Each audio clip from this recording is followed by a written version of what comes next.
one that's sans Rand, since he's been out of town lately. But Matt and I thought we would talk about our new Q&A feature for premium members.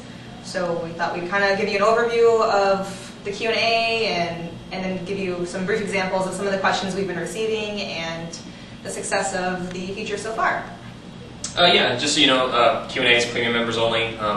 Basically how it works is you submit a question and you can mark it as public or private, and the SEO staff will look at it, give you some answers, some insight. The only thing that to note is that if it's a public question, it'll be added to our knowledge base so that people can look at it later and get answers to it. But if it's private, it'll use up basically 3 question credits. So if it's free, if it's a public one, you can ask 3 of them a month. If it's private, you can only ask 1. We do that just so it'll encourage people to not have as many private discussions, and that will contribute to our knowledge base. And it also helps us out quite a bit because, if someone's asking a question that we've been receiving over and over again, we can refer them to that thread, and it saves us a bit of time so that we have time to answer some other questions we've been receiving. So I think it's been around for about 2 weeks, and we're kind of averaging about 6 or 7 questions a day thus far. Yeah, something like that. Which is pretty good. It's not too overwhelming yet, so thank you for that. Yeah, so anyway, we're going to talk about a couple things that we have just been coming up a bunch throughout the Q&A. The first one is dealing with scraped content. I had a couple people ask about this, and we have some insight on it. There's also some articles in our tips section that talk about this, but some general pointers. One being, if you have someone scraping your content, a good way of trying to manage that is to have a link in your content back to your site using the full URL rather than the absolute URL. The idea there being that if they scrape your content, if they aren't careful, they're probably linking back to you. So it's kind of a nifty trick that I picked up from Rand that can actually make duplicate scraped content help your rankings. So that's one thing you can try. Another issue that I saw that came up was some guy was having his content was getting scraped, and it was actually outranking him on some very targeted terms where he clearly should be the one who is in the top 10. Usually this happens when the scraping site has more authority than your site. So if you have a brand new domain, not a lot of links, it gets scraped. The scraper may be outranking you. So one of the solutions that I recommended was to basically try and deny scrapers. Like if it's a set of sites that are constantly spidering you, like there's a lot of proxy sites that people can use where they surf the web by a proxy, so they're kind of doing it anonymously, and oftentimes these proxy sites will repost your content.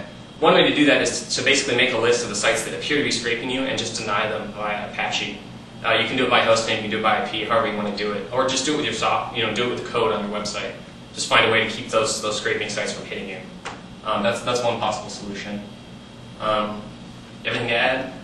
Yeah, we get scraped a lot. Our content does, but it's really not a huge issue for us because we rank way better than the sites that scrape us. So we really don't do a whole lot with it.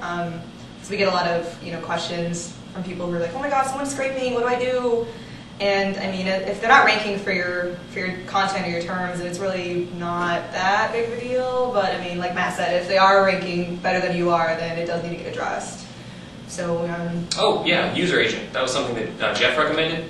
If you have a way of measuring what the user agent is that's visiting your particular page, if you look at it, if it's a non-standard user agent, you can deny them. WordPress does this a lot with the user agents that aren't like IE or Mozilla. It doesn't work all the time. All the scraping mechanisms I built use user agents that look like regular browsers, but a lot of people don't, so that's one way of spotting it. Also, another thing that... What's that? So we should move on now, because this is going to be like a 12-minute video. Oh, just on scraping? Yeah. Okay, well, one last thing. If you are intentionally repurposing your content on another domain, and you want to minimize the the scraping there, ideally, like I said, you want to link back to your domain. You also want to have a no-follow on the original article to the article that's being repurposed, just to tell the engines, don't pass any value to this. So, right. Yeah. Next thing, buying links. This isn't something I've had a whole lot of experience with, but I've seen enough Q&A questions about it. I'll probably speak to it a little bit.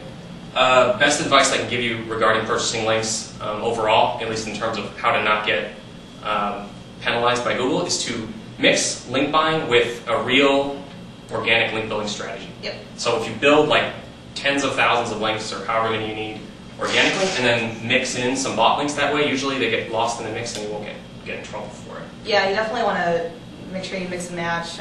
Obviously, if you're only getting paid links, it's going to end up raising some red flags.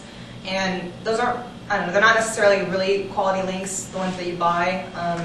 We kind of always just say, do it in moderation, and if the link is valuable, then offer to, purchase it. But we obviously are kind of a proponent of more organic linking. Not to say we haven't recommended purchasing links, so we do recommend link brokers if they are under the radar and it's not too obvious to search engines, that they are link brokers and have that setup going on. So that's all right. And also, check and see who's ranking for the terms that you're targeting, and whoever's ranking in maybe like the top 50 or so, you might want to contact them and see if there's any way you can score an ad or a link and offer some sort of a monetary sum for it.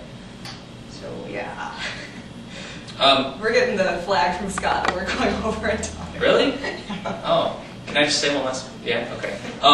Someone else asked how they can find old domains, either to buy these domains or to buy links on those domains. And one of the suggestions I had was to use our keyword difficulty tool, where you plug in a term, you get the top 10 results at Google and Yahoo, and it'll show you the Alexa date that the domain was first spidered by the engines. So you can find domains that are really old that way and try and buy links from them, or buy the domains themselves. And also, you can do do it manually just by going to the engines, searching for a keyword, finding a domain, and then just doing a whois on it, and starting to find old domains that way. So yeah, anyway, that's all we have time for. So yeah, so keep the Q&As coming. We like them a lot. It kind of gets us to do some research and look up some things that we might not know very well, and we want to find the answers to as well. So it's very, very win-win for us, and we're glad to help you out. And that's about it. So